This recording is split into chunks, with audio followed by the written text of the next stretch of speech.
ಮೊದಲ ಸಂಬಳ ಎಷ್ಟು ನಿಮ್ದು? ನನಗೆ ಬೆಂಗಳೂರಿಗೆ ಬಂದಾಗ ಮೊದಲನೇ ಸಂಬಳ 6,000. 6,000. ಒಂದು 7 ಇಯರ್ಸ್ ಇದೆ ನಾನು ಬಂದು. ಸ್ಟಾರ್ಟಿಂಗ್ ಬಂದಾಗ 6,000 ಒಂದು ಸ್ಕೂಲಲ್ಲಿ ಟೀಚಿಂಗಿಗೆ ಡ್ರಾಯಿಂಗ್ ಟೀಚರಾಗಿ ನಾನು ಸೇರಿಕೊಂಡಿದ್ದು. 6,000 ಸಂಬಳ. 6,000. ಅದರಲ್ಲೇ ಬಾಡಿಗೆ ಕಟ್ಕೊ, ಅದರಲ್ಲೇ ಇದು ಮಾಡು, ಬಸ್ ಪಾಸ್ ಇಟ್ಕೋಬೇಕು, ಅದರಲ್ಲೇ ಬಸ್ ಪಾಸ್ ತಗೋ. ಆ್ಯಂಡ್ ಆ ಮನೆಗೆ ಅವಾಗ ಕಮ್ಮಿ ಬಾಡಿಗೆ ಇರೋ ಮನೆ ಹುಡುಕ್ತಾ ಇದ್ವಿ. ಒಂದು 2-3 ಸಾವಿರಕ್ಕೆ ಏನಾದ್ರು ಸಿಗುತ್ತಾ? ನಿಮ್ಗೆ 2-3 ಸಾವಿರಕ್ಕೆ ಎಂಥದ್ದು ಸಿಗ್ಬೋದೋ ಹೇಳಿ? ಯಾವುದೋ ಶೆಡ್ಡು, ಯಾವುದೋ ಇದು ಆ ಥರ ಅಲ್ಲೂ ಇದೀವಿ ಮ್ಯಾಮ್. ಯಾವತ್ತು ಇವತ್ತು ಹಿಂಗೆ ಇರ್ಬೋದು, ಬಟ್ ಮುಂದೆ ಹಿಂಗೆ ಇರಲ್ಲ ಅನ್ನೋದೊಂದು ಥಾಟ್ ನನಗೆ ತುಂಬ ಕ್ಲಾರಿಟಿ. ಹಿಂಗಿರಬಾರ್ದು ಅನ್ನೋದಂತೂ ತುಂಬ ಚೆನ್ನಾಗಿತ್ತು ಮ್ಯಾಮ್. ಅದು ಏನಾಗುತ್ತೋ ಬಿಡುತ್ತೋ, ಬಟ್ ಒಂದು ವೇ ಚೇಂಜ್ ಮಾಡ್ಕೋಬೇಕು ನಾವು. ಈಗ ನಾನು ಬಂದಿರೋ ಉದ್ದೇಶ ಏನು, ಏನಾದರೂ ಒಂದು ಅಚೀವ್ ಮಾಡ್ಬೇಕು ಮ್ಯೂಸಿಕಲ್ಲಿ ಅಂತಲ್ಲ. ಅದು ಯಾವಾಗ ಆಗುತ್ತೆ ನನಗೆ ಗೊತ್ತಿಲ್ಲ. ಇವಾಗ ಜನ ಹೇಳ್ತಾರಲ್ಲ, ಇವಾಗ ಆ ವೇದಿಕೆಗೆ ಹೋಗಿ, ಈ ವೇದಿಕೆಗೆ ಹೋಗಿ, ಇನ್ನೆಲ್ಲೋ ಮಾಡಿ, ನನಗೆ ಗೊತ್ತಿಲ್ಲ ಅದು ಯಾವಾಗ ಸಿಗುತ್ತೆ ಅಂತ. ಬಟ್ ಅದರಿಂದ ಓಟ ಮಾತ್ರ ಬಿಡಬಾರ್ದು ಅನ್ನೋದಿತ್ತು. ಓಡ್ತಾ ಓಡ್ತಾ ಓಡ್ತಾ ಇವತ್ತು ಇಲ್ಲಿಗೆ ಬಂದು ನಿಂತಿದ್ದೀನಿ. ಮುಂದೆ ಎಲ್ಲಿ ಕರ್ಕೊಂಡು ಹೋಗ್ತಾನೆ ಅಂತ ದೇವ್ರಿಗೆ ಗೊತ್ತಿಲ್ಲ. ಜನರೇ ಜನಾರ್ದನ, ಅವರೆಲ್ಲಿ ಕರ್ಕೊಂಡು ಹೋಗ್ತಾರೆ ಅಲ್ಲಿ ಹೋಗಿ ನಿಲ್ಲುತ್ತೆ. ಅವ್ರು ಮನಸ್ಸು ಮಾಡಿದ್ರೆ ಯಾರನ್ನ ಎಲ್ಲಿಗೆ ಬೇಕಾದ್ರೂ ನಿಲ್ಲಿಸ್ತಾರೆ. ಅದಂತೂ ಸತ್ಯ. ಸತ್ಯ ಅಲ್ವಾ? ನಮ್ಮ ಮುಂದೆ ಎಷ್ಟೊಂದು ಉದಾಹರಣೆಗಳಿದಾವೆ. ಹೌದು ಹೌದು, ತುಂಬಾ ಉದಾಹರಣೆಗಳು ನೋಡಿದೀವಿ. ಅಂಡ್ ಅವಾಗೆಲ್ಲ ಅನ್ಸೋದು ನಮ್ಮ ಲೈಫಲ್ಲಿ ಇವೆಲ್ಲ ಆಗಲ್ವಾ, ಬರೀ ಸೆಲೆಕ್ಟೆಡ್ ಪೀಪಲ್ಸ್ಗೆ ಮಾತ್ರ ಅಂತ. ಅದು ಯಾವಾಗ ನಿಮ್ ಲೈಫಲ್ಲಿ ಆಗಕ್ ಶುರುವಾಗುತ್ತೋ ಅವಾಗ ನೀವು ಅದನ್ನ ಲಿಟರಲಿ ಫೀಲ್ ಮಾಡ್ತೀರಾ. ಹೌದು, ಅದು ನಿಜಾನೇ. ಅವಾಗ ಅನ್ಸುತ್ತೆ ನಿಮ್ಗೆ, ಇಲ್ಲ ಇದೆಲ್ಲ ಆಗತ್ತೆ, ನಮ್ ಕೆಲಸ ನಾವು ಪ್ರಾಮಾಣಿಕವಾಗಿ ಖುಷಿಯಿಂದ ಮಾಡ್ತಾ ಹೋಗ್ಬೇಕು. ನನಗಿದು ಅಯ್ಯೋ ಇದ ರಿಸ್ಕ್ ಇದನ್ನ ಮಾಡ್ಬೇಕಾ ಅಂತ ನೀವು ಬಿಟ್ರೆ ಅದಷ್ಟೇ. ಅದನ್ನ ತಗೊಂಡು ಹೋಗ್ತಾ ಇದ್ರೆ ಅದು ನಿಮ್ಗೆ ಒಂದು ಹಂತಕ್ಕೆ ನಿಲ್ಲಿಸ್ತಾ ಇರುತ್ತೆ. ಇವಾಗ ನಾರ್ಮಲ್ ಆಗಿ ಕಲಿಕಾ ಹಂತ ಬಂದಾಗ ರಿಜೆಕ್ಷನ್ನು, ಫೇಲ್ಯೂರ್ಸು ಅದೆಲ್ಲ ಇದ್ದಿದ್ದೆ ಮಾಮೂಲಿ. ಬಟ್ ನನ್ಗೆ ಈ ಪ್ರಶ್ನೆ ಎಷ್ಟು ಸೂಕ್ತ ಅಂತ ಗೊತ್ತಿಲ್ಲ. ನಿಮ್ಮ ಜೀವನದಲ್ಲಿ ಆ ರೀತಿ ಆದಾಗ ಮನೆಯವರೆಲ್ಲ ಏನಂತಿದ್ರು, ಮತ್ತೆ ನಿಮಗೆ ಪರ್ಸ್ನಲಿ ಏನ್ ಅನಿಸ್ತಾ ಇತ್ತು? ತುಂಬಾ ಫೀಲ್ ಅಂತೂ ಆಗಿದೆ. ಕೆಲವೊಂದ್ಸತಿ ಡಿಪ್ರೆಷನ್ಗೆ ಹೋಗಿರೋದು ಇದೆ. ಎಸ್ಪೆಷಲಿ ಫೈನಾನ್ಷಿಯಲಿ ನನ್ನ ಪ್ಲಾನಿಂಗ್ ಇತ್ತು, ನಾನು ಇದನ್ನ ಮಾಡಬೇಕು, ಈ ಕೆಲಸ ಹೋಗಬೇಕು ಬರಬೇಕು, ಆದ್ರೆ ಸೈಮಲ್ಟೇನಿಯಸ್ಲಿ. ಬಟ್ ನಿಮಗೆ ಮ್ಯೂಸಿಕಲಿ ಅಚೀವ್ ಮಾಡೋದಿದೆ ಗೊತ್ತಾ, ಇದು ನನ್ನ ಒಬ್ಬನ ಕೈಲಿ ಇಲ್ಲ. ಈಗ ನಾನು ದುಡಿಬೇಕು ಅಂದ್ರೆ ಅದು ನನ್ನ ಕೈಲಿದೆ. ನಾನು ಎಷ್ಟು ದುಡಿತೀನೋ, ಎಷ್ಟೊತ್ತು ಕೆಲಸ ಮಾಡ್ತೀನೋ ಅದು ನನ್ನ ಕೈಲಿ, ನನ್ನ ಡಿಸಿಷನ್ ಅದು. ಇವತ್ತು ನೈಟೆಲ್ಲ ನಾನು ಕೆಲಸ ಮಾಡ್ಬೇಕಾ, ನನ್ನ ಡಿಸಿಷನ್ ನಾನು ಮಾಡ್ಬೋದು. ಬಟ್ ಈ ಏನೋ ಅಚೀವ್ ಮಾಡೋದಿದೆ ಗೊತ್ತಾ, ಇದು ನನ್ನ ಒಬ್ಬನ ಕೈಲಿ ಇಲ್ಲ. ನನ್ನ ಜೊತೆ ನನ್ನ ಟ್ಯಾಲೆಂಟ್ನ ಮೆಚ್ಚಿ ಪ್ರೋತ್ಸಾಹ ಕೊಡೋರು ಬೇಕು, ಅವಕಾಶಗಳು ಕೊಡೋರು ಬೇಕು. ಅವ್ರು ಯಾರು ಸಿಗ್ಲಿಲ್ಲ ಅಂದಾಗ ಅದು ಯಾವುದಕ್ಕೂ ಬೆಲೆ ಇಲ್ದಂಗೆ ಆಗ್ಬಿಡುತ್ತೆ. ಸೊ ಆ ಥರ ತುಂಬ ಜನ ಕೇಳಿದ್ದೀನಿ, ಹೋಗಿ ನಾನು ಈ ಥರ ಹಾಡ್ತೀನಿ ಅಂತ. ಅದಾದ್ಮೇಲೆ ಕಂಪೋಸಿಂಗ್ ಶುರು ಮಾಡಿದ್ಮೇಲೆ ಕೇಳಿದ್ದೀನಿ, ನಾನು ಈ ಥರ ಕಂಪೋಸ್ ಮಾಡ್ತೀನಿ, ನನಗೆ ಅವಕಾಶಗಳು ಕೊಡಿ ಅಂತ ಕೇಳಿದ್ದೀನಿ. ಆ್ಯಂಡ್ ಎಷ್ಟೊಂದು ರಿಯಾಲಿಟಿ ಶೋಸಲ್ಲಿ ಹೋಗಿದ್ದೀನಿ. ಆ್ಯಂಡ್ ಅವರು ಫೋನ್ ಮಾಡಿ ಕರೆದಿದ್ದಾರೆ ಅವಾಗ, ಈ ಥರ ಬನ್ನಿ ಒಂದು ಇದಕ್ಕೆ ಕೊಡಿ ಅಂತ. ಅದು ಹೋಗಿ ಎಲ್ಲ ಆಗಿ ಆಡಿಷನ್ಸ್ ಮುಗಿಸಿ ಬಂದಾದ್ಮೇಲೆ, ನೀವು ಸೆಲೆಕ್ಟ್ ಆಗಿದ್ರೆ ಮೆಗಾ ಆಡಿಷನ್ಲಿದ್ದೀರಾ ಅಂತ ಮೆಸೇಜ್ ರಿಸೀವ್ ಮಾಡಿ, ಅವತ್ತು ಅಲ್ಲಿಗೆ ಹೋದರೆ ಪಿಕ್ಚರ್ ಚೇಂಜು, ಬೇರೆ ಯಾರೋ ಬಂದಿದ್ದಾರೆ ನಿಮ್ಮ ಜಾಗಕ್ಕೆ ಅಂತ. ಯಾಕೆ? ಅವರು ಉತ್ತರನೇ ಹೇಳಿಲ್ಲ ನನಗೆ. ಮತ್ತು ನನ್ನ ಯಾಕೆ ಕರ್ಸಿದ್ರಿ? ಅಲ್ಲಿಂದ ಕರ್ಸಿದ್ದೀರಾ, ಇಲ್ಲಿ ಹೇಳಿದ್ದೀರಾ, ನೀವೇ ಮೆಸೇಜ್ ಸಹಿತ ಹಾಕಿದ್ದೀರಾ. ಬಟ್ ಇಲ್ಲಿ ಬಂದು ಮೆಗಾ ಆಡಿಷನ್, ನನಗದು ಗೊತ್ತೇ ಇಲ್ಲ. ಮೆಗಾ ಆಡಿಷನ್ ನಡೀತಿರೋದೇ ನನಗೆ ಗೊತ್ತಿಲ್ಲ. ಅಲ್ಲಿ ನೋಡಿದ್ರೆ ನನಗೆ ಗೊತ್ತಿರೋರು ಯಾರೋ ಫ್ರೆಂಡ್ಸ್, ಇವಾಗ ಅಲ್ಲಿ ಯಾರೋ ಪರಿಚಯ ಆಗಿರ್ತಾರಲ್ಲ, ಅವ್ರು ಹೇಳ್ತಾರೆ ನೀವು ಯಾಕೆ ಬಂದಿಲ್ಲ ಅಂತ. ನನಗೆ ಮೆಸೇಜ್ ಬಂದಿರೋದು ಗೊತ್ತು ಅವ್ರಿಗೆಲ್ಲ. ಕೇಳಿದಾಗ ನೋಡಿದ್ರೆ 2 ದಿವಸದಿಂದ ಶುರುವಾಗಿದೆ. 3ನೇ ದಿನಕ್ಕೆ ನಾನು ಅವ್ರಿಗೆ ಕಾಲ್ ಮಾಡ್ಬಿಟ್ಟು, ಏನಕ್ಕೆ ಮೆಸೇಜ್ ಹಾಕಿದಲ್ಲ ಮ್ಯಾಮ್, ಏನು ಬಂದಿಲ್ಲ ನನಗೆ ಅಂತ ಕೇಳಿದ್ರೆ, ಇಲ್ಲ ಅದು ಹಂಗೇನೋ ಆಗಿದೆ ಸ್ವಲ್ಪ ಆ ಥರ ನೋಡಿದ್ದಾರೆ, ಕಂಟೆಂಟ್ ಬೇಸಲ್ಲಿ ಒಂದಷ್ಟು ಜನ ತೊಗೊಂಡಿದ್ದಾರೆ, ಇದು ಮಾಡಿದ್ದಾರೆ, ನೀವು ತಗೊಳ್ಳಿ ಮ್ಯಾಮ್, ಅದು ನಿಮ್ಮ ಚಾಯ್ಸು. ಬಟ್ ನಮ್ಗೆ ಯಾಕೆ ಅದನ್ನು ಇದು ಮಾಡ್ತೀರಾ? ನೀವು ಸೆಲೆಕ್ಟ್ ಆಗಿಲ್ಲ ಅಂದರೆ ನಾನು ಫೋನ್ ಮಾಡಿ ಕರೆದವ್ರು ನೀವೇ, ನಾವೇನು ಬಂದಿರಲಿಲ್ಲ, ನೀವು ಫೋನ್ ಮಾಡಿ ಕರೆದವ್ರು ನೀವೇ, ಈ ಥರ ಕೊಡ್ತೀರಾ ಆಡಿಷನ್? ಸರಿ ಕೊಟ್ವಿ. ಅದಾದಮೇಲೆ ಇಲ್ಲ ಚೆನ್ನಾಗಿದೆ, ಸೆಲೆಕ್ಟ್ ಮಾಡಿದಿರ. ನಿಮಗೆ ಫೈನಲ್ ಸ್ಟೇಜಿಗೆ ಹೋಗ್ಬೇಕಾದ್ರೆ ಒಬ್ಬರು ಸಿಕ್ಕಿದ್ರು ಅಂತ ಬಿಡ್ತೀರಾ ಅಂತಂದರೆ, ನಾನೇ ಅಲ್ಲ ಮ್ಯಾಮ್, ಯಾರಾದರೂ ಆಗಲಿ ಬಿಡ್ತೀರಾ ಅಂದರೆ ಅವ್ರ ಮನಸ್ಥಿತಿ ಹೆಂಗಿರುತ್ತೆ, ಆ್ಯಂಡ್ ಅವ್ರು ಪಟ್ಟಿರೋ ಶ್ರಮ, ಅವ್ರು ಇಟ್ಟಿದ್ದ ಕನಸು, ಅದಕ್ಕೆಲ್ಲ ಬೆಲೆ ಇರಲ್ವಾ ಅಂತ. ಅವತ್ತು ಲಿಟ್ರಲಿ ತುಂಬ ಬೇಜಾರಾಯಿತು ನನಗೆ. ತುಂಬ ಯಾವ ಹಂತಕ್ಕೆ ಬೇಜಾರು ಅಂದರೆ, ಆ ಸ್ಟುಡಿಯೋದಲ್ಲಿ ಶುರುವಾಗಿದ್ದು ನನಗೆ ಕಣ್ಣೀರು. ರೋಡಲ್ಲಿ ಬಂದು ಹೆಲ್ಮೆಟ್ ಹಾಕೊಂಡು ಒಂದು ಕಡೆ ಗಾಡಿ ನಿಲ್ಲಿಸ್ಬಿಟ್ಟು ಹತ್ತಿದ್ದೀನಿ 10-15 ನಿಮಿಷ. ಅವಾಗ ಅವತ್ತು ಅನ್ನಿಸ್ತು ನನಗೆ, ಈ ಸವಾಸನೆ ಬೇಡ, ನಾನಾಯ್ತು, ನನ್ನ ದುಡಿಮೆ ಆಯಿತು, ನನ್ನ ಮ್ಯೂಸಿಕ್ ಆಯಿತು, ಸಿಕ್ಕಿದ್ರೆ ದೊಡ್ಡದಾಗಿ ಮಾಡೋಣ, ಇದೆಲ್ಲ ಬೇಡ ಅಂತ ಸುಮ್ಮನಾಗ್ಬಿಟ್ಟಿದ್ದೆ ಮ್ಯಾಮ್. ಅವತ್ತು ನಾನು ತುಂಬ ರಾಯರನ್ನ ಬಿಲೀವ್ ಮಾಡ್ತೀನಿ. ಅವತ್ತು ನನ್ನ ಹತ್ರ ಇದ್ದಿದ್ದು ₹1 ಕಾಯಿನ್ ಏನೋ ಜೋಬಲ್ಲಿತ್ತು. ನಾನು ಹಾಕ್ಬಿಟ್ಟು ಹಿಂಗೆ ಅವತ್ತು ಬೇಡದೆ, ನಾನು ಟೈಲ್ಸ್ ಬಿದ್ದರೆ ನಾನು ಏನು ಹಾಡೋದೇ ಬಿಟ್ಬಿಡ್ತೀನಿ, ಎಡ್ಸ್ಬಿದ್ರೆ ನೀನು ಕರ್ಕೊಂಡು ಹೋಗು, ನಾನು ಇನ್ನು ಯಾವುದಕ್ಕೂ ಇದು ಮಾಡಲ್ಲ ಅಂತ. ಅದು ರಾಯರದೇನೇನೋ ಬಿದ್ಬಿಡ್ತು. ನಾನು ಅದು ನಿಮ್ಗೆ ಒಂದು ಕಡೆ ದುಃಖ ಆದರೆ, ಒಂದು ಕಡೆ ನಾನು ಇದೀನಿ ಅನ್ನೋ ಧೈರ್ಯನ ದೇವ್ರು ಕೊಡ್ತಿರೋದ ಏನೋ, ಅದು ಅರ್ಧಗಿಸ್ಕೊಳ್ಳೋಕ್ಕೂ ಸ್ವಲ್ಪ ಟೈಮ್ ಆಯಿತು. ಅದರಿಂದ ಆಚೆ ಬರೋಕ್ಕೆ ತುಂಬ ಟೈಮ್ ಹಿಡಿತು ನನಗೆ. ತುಂಬ ಅದರಿಂದ ಯೋಚನೆ, ಯಾಕೆ ಹಿಂಗೆ ಮಾಡಿದ್ರು, ಯಾಕೆ ಹಿಂಗೆ ರಿಯಾಲಿಟಿ ಶೋ ಹೆಸರಲ್ಲಿ ಯಾಕೆ ಈ ರೀತಿ ಅಲ್ವಾ? ಹೇಳಿ ನಾರ್ಮಲ್ ಆಗಿ ನೀವೊಬ್ರು ನಮ್ ಕಣ್ಣಿಗೆ ಕಾಣ್ತಾ ಇದ್ರ, ಇದರಿಂದ ಎಷ್ಟು ಜನ ಇರ್ಬೋದು? ಜನ ಇರ್ತಾರಲ್ಲ 10,000 ಜನ, 20,000, 30,000 ಜನ ಎಲ್ಲರನ್ನೂ ಕರೆಸ್ಕೊಳ್ಳೋದು, ಒಂದ್ ಕಡೆಯಿಂದ ಗುಡ್ಡೆ ಹಾಕೋಬಿಡೋದು.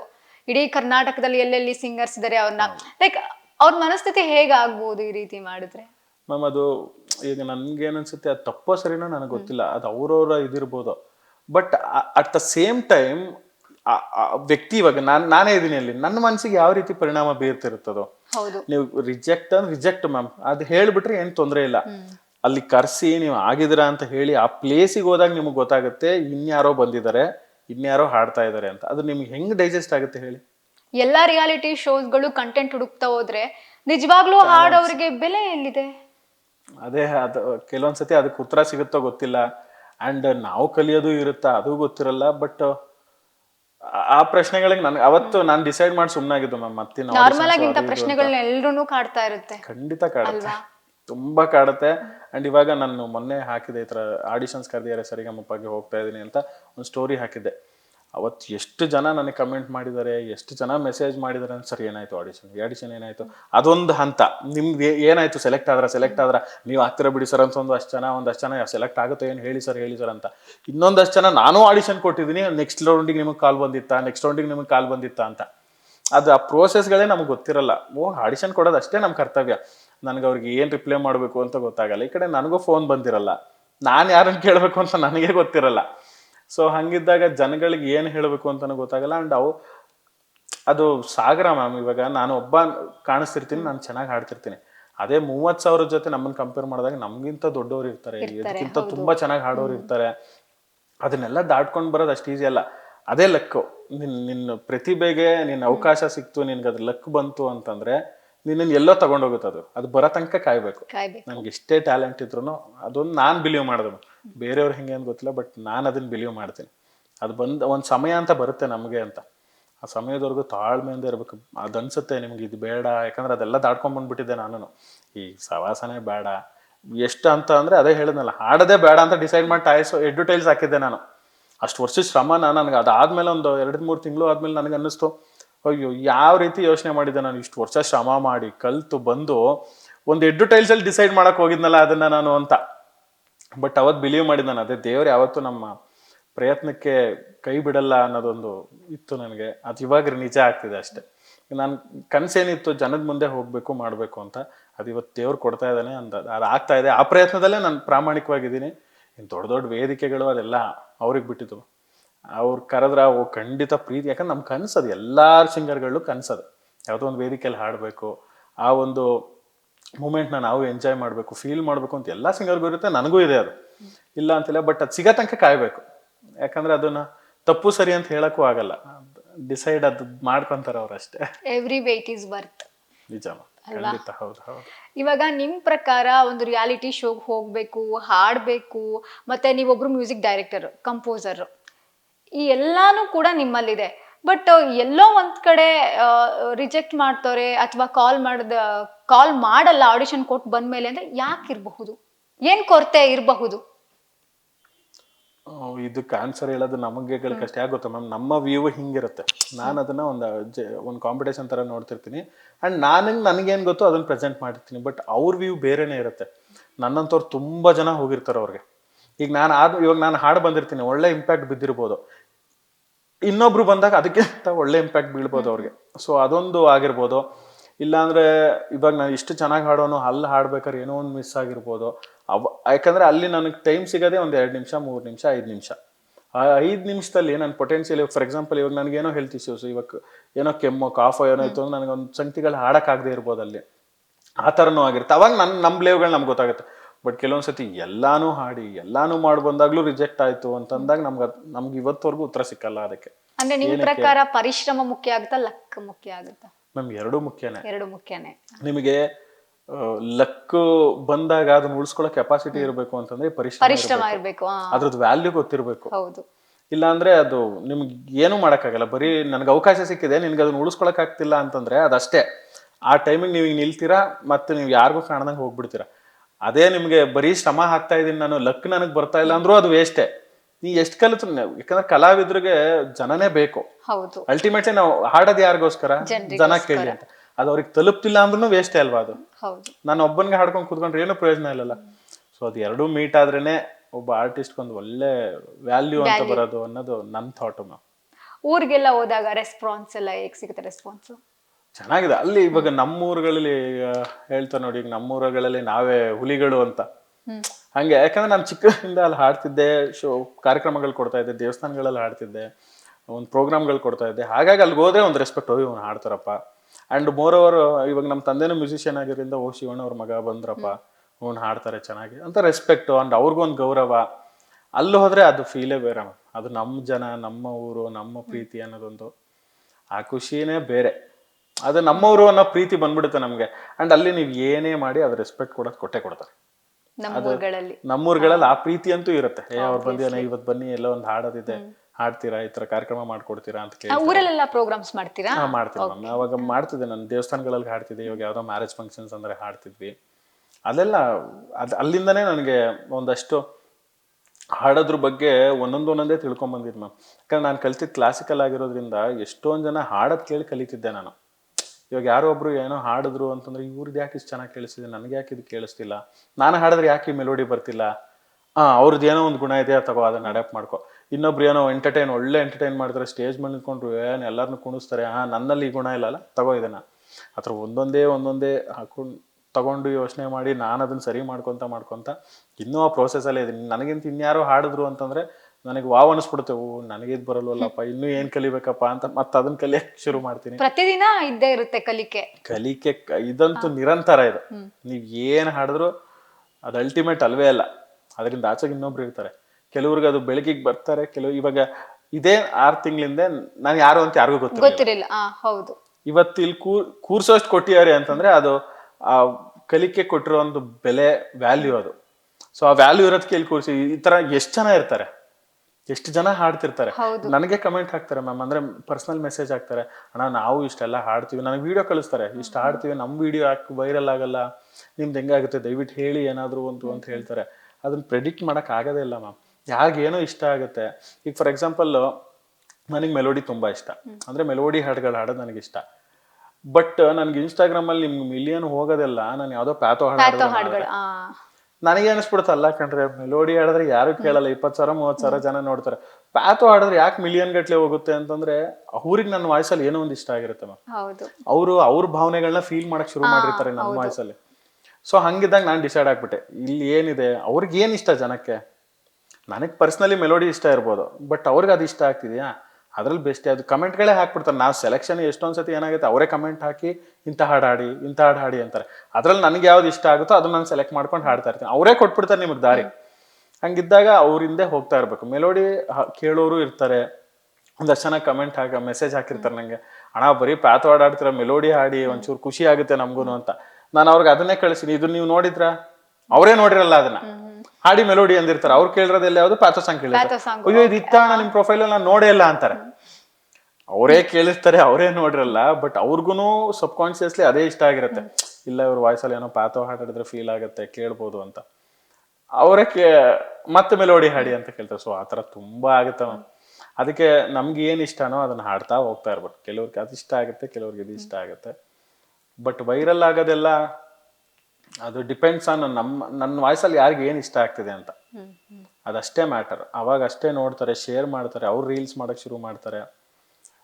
ಎಷ್ಟು ರೀಲ್ಸ್ ಆಗಿದೆ ನಿಮ್ಗೆ ಈ ಸಾಂಗ್? ಟ್ರೆಂಡಿಂಗ್ ಅಲ್ಲಿ ಇದೆಯಲ್ವಾ ಸಾಂಗ್? ಅದು ಅದೇ ಒಂದು 22-30 ಸಾವಿರ ಹತ್ರ ರೀಲ್ಸ್ ಆಗಿದೆ. 30,000 ಜನ ರೀಲ್ಸ್ ಮಾಡಿದ್ದಾರೆ ಅಂದ್ರೆ ಅದು ಯಾವ ರೀತಿ ಅವ್ರಿಗೆ ಭಾವನೆ ಕನೆಕ್ಟ್ ಆಗಿರ್ಬೇಕು.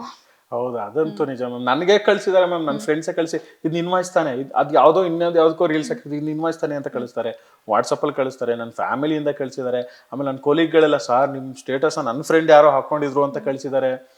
ಸೊ ಅದೆಲ್ಲ ನೋಡಿದಾಗ ಓಕೆ, ನಾವು ಏನು ಆಸೆ ಪಟ್ಟು ಅದು ರೀಚ್ ಆಗ್ತಿದೆಯಲ್ಲ ಅಂತ ಅನ್ಸುತ್ತೆ.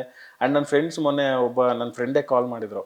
ಅವರು, ಮಗ ಹಿಂಗೆ ಟೀ ಅಂಗಡಿ ಹತ್ರ ನಿಂತಿದ್ದೆ, ನೀನು ಹಾಡು ಹಾಕೊಂಡು ಯಾರ್ದೋ ಒಂದು ರೀಲ್ಸ್ ಬಂತು, ಹಿಂಗೆ ನೋಡ್ತಾ ಇದ್ರು, ನಾನು ಅಂದರೆ ಯಾವುದೋ ರೀಲ್ಸ್ ಬೇರೆ ಬಂದಿದೆ, ಈಗ ಯಾರಿಗೂ ಇದು ಒರಿಜಿನಲ್ ಹಾಡಿರೋದು ಅಂತ ಓಪನ್ ಮಾಡಿ ನನ್ನ ವಿಡಿಯೋ ಓಪನ್ ಮಾಡಿದ್ದಾರೆ. ಕೇಳ್ತಾ ಇದ್ರಂತ, ಕೇಳ್ತಾ ಅವ್ನು ಇಲ್ಲೇ ಟೀ ಕುಡಿತಾ ನಿಂತೇನಂತ, ನನ್ನ ಕ್ಲೋಸ್ ಫ್ರೆಂಡ್ ಅವನು, ಇಲ್ಲೇ ಟೀ ಕುಡಿತಾ ನಿಂತೇನಂತ. ಅವ್ನು ಏನ್ ಮಗ, ಅವ್ನು ಇಷ್ಟು ಚೆನ್ನಾಗಿ ಆಡಿದನು ಹಂಗೆ ಅಂತ. ಇವ್ನು ನನಗೆ ಫೋನ್ ಮಾಡಿ ಹೇಳ್ತಾನೆ, ನನಗೆ ಹೇಳಕ್ ಆಸೆ ಕಣೋ, ನನ್ನ ಫ್ರೆಂಡ್ ಕಣೋ ಅವನು ಅಂತ ಹೇಳಕ್ ನನಗೆ ಆಸೆ. ಎಲ್ಲಿ ಹೇಳಿದ್ರೆ ಓವರ್ ಆಗ್ಬಿಡ್ತು ಅಂತ ಸುಮ್ಮನಾದೆ ನಾನು. ಇಡೀ ಅವ್ರ ಕಾನ್ವರ್ಸೇಷನ್ ಕೇಳಿದೀನಿ ನಾನು. ನನಗೆ ಇಮಿಡಿಯೇಟ್ ಖುಷಿ ಆಯ್ತು, ನಾನು ಫೋನ್ ಮಾಡಿದೆ ನಿನಗೆ ಅಷ್ಟು ವೈರಲ್ ಆಗ್ತಿದೆ ಗುರು ಇದು ಅಂತ. ಅದು ನಮ್ಗೆ ಗೊತ್ತಾಗಲ್ಲ ಮ್ಯಾಮ್ ವೈರಲ್ ಆಗೋದು. ನಮ್ಗೆ ಏನನ್ಸುತ್ತೆ ಅವ್ನು ರೀಲ್ ಆಗ್ತಿದೆ, ಯಾರೋ ಕಳಿಸ್ತಾರೆ ಗೊತ್ತಾ, ಅವಾಗಲೇ ಫೀಲ್ ಆಗೋದು, ಓ ಇದು ಹಿಂಗೆಲ್ಲ ಹೋಗ್ಬಿಟ್ಟಿದೆಯಾ ಇದು ಗೊತ್ತಾಗಲ್ಲ ಅಂತ. ಅದೆಲ್ಲ ನಮಗೆ ಬೆಸ್ಟ್ ಮೂಮೆಂಟು. ನಮ್ಮ ಫ್ರೆಂಡ್ಸ್ ನನ್ನ ಜೊತೆಲಿದ್ದವ್ರು ಆ ಥರ ನೋಡಿ ನನಗೆ ಆ ಪಾಯಿಂಟ್ ಆಫ್ ವ್ಯೂ ಫೋನ್ ಮಾಡ್ತಾರೆ ಅಂದಾಗ ಖುಷಿ ಆಗುತ್ತೆ. ಓಕೆ ಏನೋ ಆಗ್ತಿದೆ ಇದು ಅನ್ನೋದೊಂದು ಖುಷಿ ಅಂತ. ಈಗ ಜಾಸ್ತಿ ಹೆಣ್ಮಕ್ಳಿಗೆ ಕನೆಕ್ಟ್ ಆಗುತ್ತಾ ಅಥವಾ ಗಂಡ್ ಮಕ್ಳಿಗೆ ಕನೆಕ್ಟ್ ಆಗುತ್ತಾ? ಅಂದ್ರೆ ಜಾಸ್ತಿ ಯಾರು ನಿಮಗೆ ಮೆಸೇಜ್ ಮಾಡೋದು, ಕಮೆಂಟ್ ಮಾಡೋದು? ಇಬ್ರು ಇದಾರೆ, ಗಂಡ್ಮಕ್ಳು ಮಾಡಿದ್ದಾರೆ, ಹೆಣ್ಮಕ್ಳು ಮಾಡಿದ್ದಾರೆ. ನನಗೇನೋ ಫೀಲ್ ಆಯ್ತು ಅಂತ ಅವ್ರು ಹಾಕಿರ್ತಾರೆ, ಇಲ್ಲ ನಿಮ್ಮ ವಾಯ್ಸ್ ಕೇಳಕ್ ನನಗೇನೋ ಖುಷಿ ಅಂತ ಹಾಕಿರ್ತಾರೆ. ಕೆಲವರು ಒಂದೊಂದು ಮೆಸೇಜ್ಗಳಂತೂ ಕಮೆಂಟಲ್ಲೇ ಹಾಕಿರ್ತಾರೆ ಅವರು, ನಿಮ್ಮ ವಾಯ್ಸ್ ದಿನಕ್ಕೆ ಒಂದ್ಸತಿನಾರು ನಾನು ಕೇಳಿದ್ರೆ ನಿದ್ದೆ ಬರಲ್ಲ ಅಂತ ಹಾಕ್ತಾರೆ. ಇಲ್ಲ ಅಂತಂದ್ರೆ ನಿಮ್ಮ ವಾಯ್ಸ್ ಎಷ್ಟೊಂದು ನೋವುಗಳು ಮರಿತೀವಿ ನಾವು, ನಾನು ಎಷ್ಟೇ ದುಃಖದಲ್ಲಿದ್ರು ಆ ವಾಯ್ಸ್ ಕೇಳಿದ್ರೆ ನನಗೆ ಖುಷಿ ಆಗ್ಬಿಡುತ್ತೆ ಅಂತ ಹಾಕ್ತಾರೆ. ನನಗೆ ಅದಕ್ಕೆಲ್ಲ ಲಿಟ್ರಲಿ ಏನ್ ರಿಪ್ಲೈ ಮಾಡ್ಬೇಕು ಅಂತ ನನಗೆ ಗೊತ್ತಾಗಲ್ಲ. ಯಾಕಂದ್ರೆ ಅವ್ರ ಭಾವನೆಗಳನ್ನ ಅವ್ರು ಓಪನ್ ಪ್ಲಾಟ್ಫಾರ್ಮ್ಗಳಲ್ಲಿ ಎಕ್ಸ್ಪ್ರೆಸ್ ಮಾಡೋದಿದೆ ಗೊತ್ತಾ, ಅಷ್ಟು ಈಸಿ ಮಾತಲ್ಲ ಅದು. ಹೌದು, ಯಾರೇನೋ ಅನ್ಕೊಂತಾರೆ ಅನ್ನೋ ಮುಜುಗರ ಬಿಟ್ಟು ಒಬ್ಬ ಆರ್ಟಿಸ್ಟ್ನ ಪ್ರೀತಿಯಿಂದ ಒಂದು ಕಮೆಂಟ್ ಹಾಕೋದಿದೆ ಗೊತ್ತಾ, ಅದು ಅದಕ್ಕೆ ನಾನು ಹೇಳ್ತೀನಿ ಯಾವಾಗಲೂ ನಾನು ಅದಕ್ಕೆ ರೆಸ್ಪೆಕ್ಟ್ ಮಾಡ್ತೀನಿ. ನೀನು ಮೆಸೇಜ್ ಹಾಕಿ ಕಮೆಂಟ್ ಮಾಡಿ ನಾನು ಖಂಡಿತ ರೆಸ್ಪೆಕ್ಟ್ ಮಾಡ್ತೀನಿ. ಬೇರೆ ತರ ಮೆಸೇಜ್ ಹಾಕೋರು ಇರ್ತಾರೆ, ಏನ್ ಗುರು ನೀನು ಇದೆಲ್ಲ ಇನ್ನೂ ಬೇರೆಯವನ್ನ ಹಾಡ್ತಾರೆ, ನಾನು ಅದನ್ನು ಎಂಜಾಯ್ ಮಾಡ್ತೀನಿ. ಅಲ್ಲ ಆತರ ಮೆಸೇಜ್ ಮಾಡೋರು ಇದಾರ, ಬಟ್ ಸಂಖ್ಯೆ ಕಮ್ಮಿ ನನಗೆ. ಇವಾಗ ಫಾರ್ ಎಕ್ಸಾಂಪಲ್ ಮಾಡ್ತಾರೆ 1000 ಕಮೆಂಟ್ ಇದೆ ಅಂದ್ರೆ ಒಬ್ಬರದು ಇಬ್ರದ್ದು ಆತರ ಇರುತ್ತೆ, ಒಬ್ರದ್ದು ಇಬ್ರದ್ದು ಇರುತ್ತೆ. ಸೊ ನಾನು ಅದು ಏನಾರ ಫನ್ನಿ ತರ ಹಾಕಿದ್ರೆ ಕೆಲವೊಬ್ರು ಯಾರೋ ಹಾಕಿದ್ರು, ಬ್ರೋ ಈ ಸಂಗತಿಗಳೆಲ್ಲ ಇನ್ನೊಂಚೂರು ಹಂಗೆ ಬರ್ಬೇಕಿತ್ತು, ಹಾಡು ತೋರಿಸ್ಬಿಟ್ಟು ಒಂದು ವಿಡಿಯೋ ಕಳಿಸ್ಬಿಡಿ ಸರ್, ನೆಕ್ಸ್ಟ್ ಇಂದ ಕಲಿತೀನಿ ಅಂತ. ಆದ್ರೆ ಅವ್ರು ಅದನ್ನ ಕಾಮಿಡಿಯಾಗಿ ಹಾಕಿದ್ರು, ಸೀರಿಯಸ್ ಆಗಿ ಹಾಕಿದ್ರು, ನನಗೆ ಅದು ಒಂದು ಫನ್. ಅಂಡ್ ಮೋರ್ ಓವರ್ ಯಾರಿಗ್ ಗೊತ್ತು ಅವ್ನು ಇನ್ನೂ ಚೆನ್ನಾಗಿ ಹಾಡ್ಬೋದು ಅದನ್ನ. ಹಾಕೋಣ ಒಂದು ವಿಡಿಯೋ ಮಾಡಿ ಕಳ್ಸೋಣ, ನೀನು ಅದನ್ನ ನೋಡ್ಕೊಂಡು ನೆಕ್ಸ್ಟ್ ಟೈಮ್ ಇಂದ ಸರಿ ಮಾಡ್ಕೋತೀನಿ ಅಂದ್ರೆ ಆಮೇಲೆ ಕೆಳಗಡೆ ಕಮೆಂಟ್ ಹಾಕ್ತಾನೆ, ಸಾರ್ ನೀವು ನನ್ನ ಕಮೆಂಟಿಗೆ ರಿಪ್ಲೈ ಮಾಡ್ಲಿ ಅಂತ ನಾನು ಹಂಗೆ ಹಾಕಿದ್ದೆ ಅಂತಾನೆ. ನಾನು ನೈಸ್ ಸೂಪರ್ ಅಂತ ಹಾಕಿದ್ರೆ ನೀವ್ ಎಲ್ಲಿ ಮಾಡಲ್ವ, ಹಿಂಗ ಹಾಕಿದ್ರೆ ಆಗ್ತಿರಲ್ಲ ಅಂತ ಹಾಕ್ತಾನೆ. ನನಗ್ ನಗು ಅಂದ್ರೆ ನಗು, ಹಿಂಗೂ ಟ್ರಿಕ್ಸು ಇವಾಗ ನೋಡಿ ನೀವು ರಿಪ್ಲೈ ಮಾಡಿದ್ರಿ ನನಗೆ ಅಂತ. ನನಗೆ ಇವನ್ ಸೀರಿಯಸ್ ಆಗಿ ತಗೋಬೇಕು, ನಗಬೇಕು, ಆ ತರದವರು ಇದಾರೆ. But mixture of audience ma'am, ಅದು ಫೀಲೇ ಬೇರೆ. ನಿಮ್ಗೆ ಈ ತರದವ್ರು ಬಂದಾಗ ನಗು ಬಂದ್ಬಿಡುತ್ತೆ, ಓ ಹಿಂಗೂ ಎಲ್ಲ ಯೋಚನೆ ಮಾಡ್ತಾರ, ನಮ್ಗೆ ಪಾಯಿಂಟ್ ಆಫ್ ವ್ಯೂ ಯೋಚನೆ ಮಾಡಿರಲ್ಲ ನಾವು, ಹಂಗೆಲ್ಲ ಮಾತಾಡ್ತಾರೆ. ಫೈನ್, ಅಕ್ಸೆಪ್ಟ್ ಮಾಡ್ಬೇಕು ಅಷ್ಟೇ. ನಿಮಗೆ ತುಂಬಾ ಕೆಲವೊಬ್ರು ಒಂದೊಂದು ಕಮೆಂಟ್ಗಳಲ್ಲಿ ಏನೋ ಬ್ಯಾಡ್ ವರ್ಡ್ಸ್ಗಳು ಯೂಸ್ ಮಾಡಿರ್ತಾರೆ, ಇಲ್ಲ ಅದೆಲ್ಲ ಇಗ್ನೋರ್ ಮಾಡ್ತಾ ಇರ್ಬೇಕು, ಸುಮ್ಮನೆ ಹೋಗ್ತಾರೆ. ಬಟ್ ಸಂಖ್ಯೆ ಕಮ್ಮಿ ಮ್ಯಾನ್, ಹೇಳಿದ್ನಲ್ಲ 1000ಕ್ಕೆ ಅಷ್ಟೇ, 1% ಹಂಗಿರುತ್ತೆ. ನಾರ್ಮಲಿ ಹುಡುಗಿರಿಗೆ ಟ್ರೋಲ್ ಮಾಡೋದನ್ನೆಲ್ಲ ನೋಡಿರ್ತೀವಿ, ಅದು ಚೆನ್ನಾಗಿ ಆಡುವಂತ ಸಿಂಗರ್ಗೂ ಈ ರೀತಿ ಕಮೆಂಟ್ ಮಾಡ್ತಾರೆ ಅಂದ್ರೆ ಅವ್ರಿಗೇನೋ ಅದ್ರಲ್ಲಿ ಖುಷಿ, ಅವ್ರಿಗೇನೋ ಒಂದು ಸಂತೋಷ.